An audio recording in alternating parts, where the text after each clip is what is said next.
Well, British police are aggressively investigating the attack that occurred last night in Manchester, but it's not their only priority tonight. They're also keeping an eye out for crime-think on the internet. Those are unapproved thoughts that people might express, including those from DailyMail.com columnist Katie Hopkins. She tweeted after the attacks this: "Western men, these are your wives, your daughters, your sons. Stand up, rise up, demand action. Do not carry on as normal, cowed."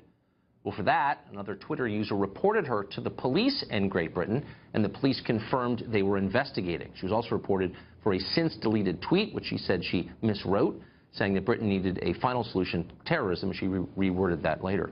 Katie Hopkins joins us tonight. So terrorists attack an arena in Manchester and kill children, and you're under investigation. How does that work exactly, Katie? I really don't know anymore here in the UK. What I can say is there's certain thoughts you're just simply not allowed to have. So for me to say that this is no good anymore, it's not good enough even to say that we can't carry on as normal, I demand action. I want people to use their anger to say, we need to do something to stop this. We need to be deporting these people, deport the people that are hiding them, and get amongst this, because this is our little girl, our 8-year-old little Safi that died, slaughtered. We need to be able to talk like that. We're not allowed to talk like that. Now, clearly, certain things I tweet, I absolutely accept words matter. I use the word final solution in a tweet, and I would not in any way want to use that term and the inference other people lay on that. What I meant was we need a lasting solution, a resolution to this. You got to figure out how to fix it. My deep upset. Yeah, I get it. Yeah, it's that, but it's 24 hours now since I woke up to the news of what had gone on, and I just feel what we're missing is that real feeling of emotion connecting with the fact that this is our little girls. These are our children. This could be our children next. We've just had the threat level raised to critical, which is the maximum level. Military are coming into our streets, which of course is a great thing. But what I always wonder, Tucker, is how did we go from saying we are strong, we stand united, we are not cowed, to tanks arriving on our street? We do have a problem. We did have a problem.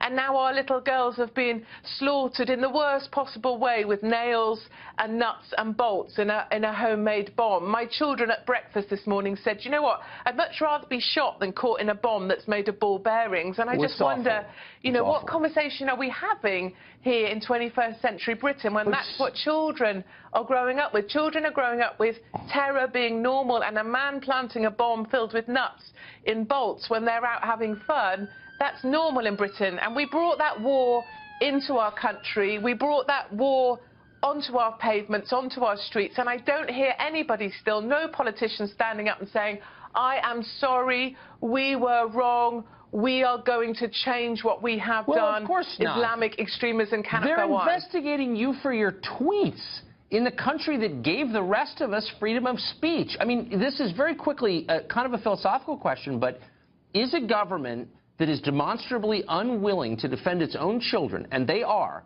despite the slogans and the tanks, this is going on a long time, is that a legitimate government? I mean, what's the point of having a government if they won't protect your children? Seriously.